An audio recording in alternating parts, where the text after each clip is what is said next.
I am going to say something that might sound strange, so please listen to it carefully. अगर आप self improvement में एक intermediate level तक पहुंच चुके हो, यानी कि आप ऑलरेडी डिसिप्लिन्ड हो, अपने काम पे फोकस्ड हो, थोड़ी बहुत गुड हैबिट्स भी कर लेते हो, तो आपको गोल सेटिंग बंद कर देना चाहिए। कल के लिए चेकलिस्ट बनाना बंद कर देना चाहिए। I know this sounds strange, so let me explain.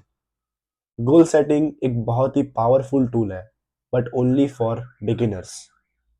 कोई ऐसा इंसान जिसकी लाइफ में कोई डायरेक्शन नहीं है, जो बहुत ज़्यादा कंफ्यूज्ड है, उसको पता ही नहीं कि लाइफ में क्या करना है, उसके लाइफ में कोई डिसिप्लिन नाम की चीज़ ही नहीं है, उसके लिए गोल सेटिंग बहुत ही इंपॉर्टेंट है, क्योंकि गोल सेटिंग उसको ट्रैक पे लाएगा। Goal setting is going to give him direction कि कल तुझे ये 3 काम करने हैं, कल तुझे जंक फूड नहीं खाना, कल तुझे जल्दी सोना है, and that's very necessary, because उसके बिना वो कुछ कर ही नहीं पाएगा। बट अब मान लो कि आप ऑलरेडी सेल्फ इम्प्रूवमेंट जर्नी में एक इंटरमीडिएट लेवल तक पहुंच चुके हो, आप ऑलरेडी डिसिप्लिन हो, आपको पता है कि मुझे कल सुबह उठ के ये काम करना है, you already have a routine. So अगर इस केस में आप एक चेकलिस्ट बनाते हो कि कल मुझे ये 5 काम करने हैं, सो ओवर टाइम क्या होगा, that you will B only running behind putting tick marks in this checklist, और एज सुन एज आपने ये 5 काम कर लिए, यू विल रिलैक्स। आप सोचोगे चलो आज का काम तो हो गया, अब मैं स्क्रॉल करूंगा, अब मैं टीवी देखूंगा। So in a way you will live your discipline. आप अपना डिसिप्लिन छोड़ दोगे एज सुन एज आपने वो टिक मार्क लगा दिए। So setting goals for tomorrow and making a checklist for tomorrow is indirectly limiting your potential if you are already discipline, क्योंकि अब आपके पास ऑलरेडी डायरेक्शन है। सो अब आपको गोल सेट करने से कोई फायदा नहीं होगा। आपको फायदा तब होगा जब आप उस गोल के लिए ज्यादा काम करोगे, बट आप वो ज्यादा काम नहीं कर पा रहे क्योंकि आप अपने आप को चेकलिस्ट बना के लिमिट कर रहे हो।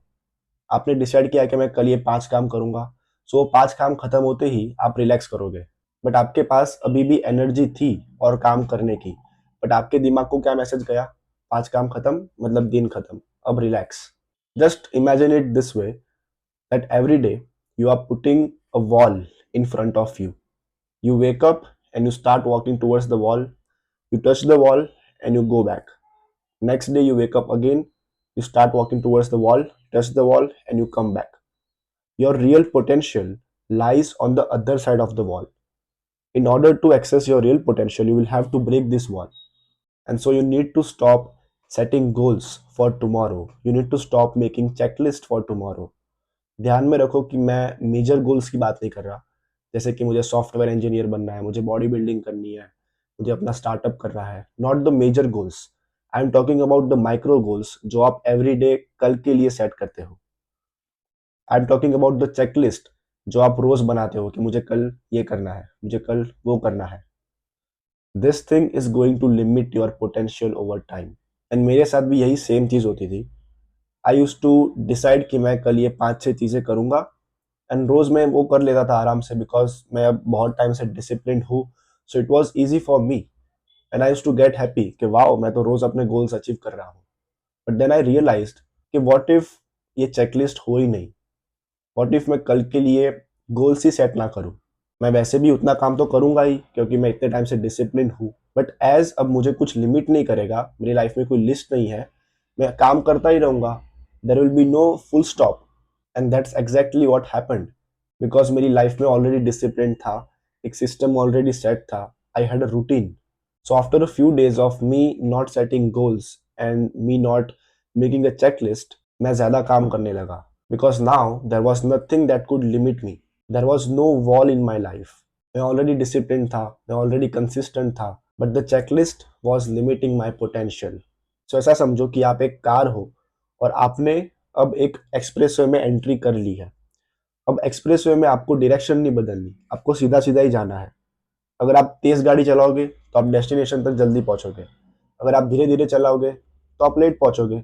सो by not setting goals you will be able to drive faster, आप ज्यादा काम कर पाओगे।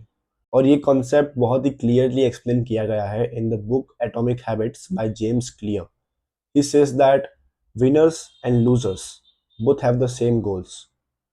सो डिफरेंस गोल्स का नहीं है, डिफरेंस है सिस्टम का। एक बार गोल सेट करने के बाद आप उस गोल के लिए कितने अच्छे से काम करते हो, कितने एफिशिएंटली काम करते हो, क्योंकि गोल्स आपको सिर्फ एक डायरेक्शन देंगे, फिर आप कितनी स्पीड में उसके लिए काम करोगे वो आप पे डिपेंड करता है। तो this is why it might sound strange कि आपको गोल सेटिंग बंद कर देना पड़ेगा या फिर चेकलिस्ट बनाना बंद कर देना पड़ेगा, but it is really going to help you over time. You will realize it once you try it. And मैं फिर एक बार आपको बोलना चाहता हूँ कि I am not talking about the major goals, कि मुझे 2 साल बाद ये अचीव करना है, 3 साल बाद वो अचीव करना है, not those goals. I am talking about micro goals जो आप रोज सेट करते हो फॉर टुमारो। एंड मैं ये बिल्कुल नहीं बोल रहा कि गोल्स बेकार होते हैं, मैं ये बोल रहा हूँ कि गोल्स आर फॉर बिगिनर्स, जो किसी चीज़ की शुरुआत कर रहे हैं, क्योंकि उनको वो चीज़ सीखने के लिए एक स्ट्रक्चर चाहिए। But if you are not a beginner, you need to focus more on the system rather than the goals। आप ऑलरेडी डिसिप्लिन हो, आप ऑलरेडी फोकस्ड हो, सो अपनी पूरी लाइफ को चेकलिस्ट के केज में मत फंसाओ। चेकलिस्ट से ऊपर बाहर निकल के सोचो। अपने आप से ये पूछो कि मैं आज कैसे काम करूंगा, मैं किस डिसिप्लिन के साथ काम करूंगा। And that mindset is what separates average workers from consistent winners. So setting goals will surely help you start. But if you want to win, you will need to start focusing on the system. If you found value from this video, make sure to drop a like and subscribe. Thank you for watching. Thank you for your attention. See you in the next one.